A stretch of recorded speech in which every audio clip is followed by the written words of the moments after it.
ধুবুৰীত জুবিন গাৰ্গৰ কেইখনমান ষ্টেজ প্ৰগ্ৰামৰ দৃশ্য চাওক 2008 চনত ধুবুৰীত জুবিন গাৰ্গ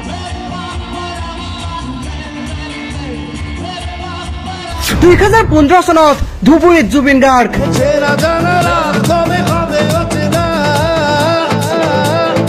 2022 চনত ধুবুৰীত জুবিন গাৰ্গ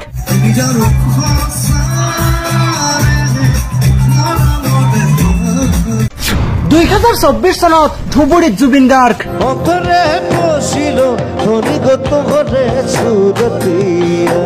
জুবিন গাৰ্গে ধুবুৰীত কৰা আৰু শ শ ষ্টেজ প্ৰগ্ৰামৰ স্মৃতি হৈ ৰল ধুবুৰীত ধুবুৰীৰ ৰাইজৰ পৰা জুবিন গাৰ্গে পাইছিল বহুত বহুত মৰম সঁচাকৈ ধুবুৰীবাসীৰ লগতে সমগ্ৰ অসমবাসীৰ বাবে হিয়াৰ আমঠু জুবিন গাৰ্গ অতুলনীয় জুবিন গাৰ্গ সঁচাকৈ ধুবুৰীবাসীৰ লগতে অসমবাসীৰ বাবে এটি সম্পদ ভিডিঅ'টো শ্বেয়াৰ কৰি সকলোকে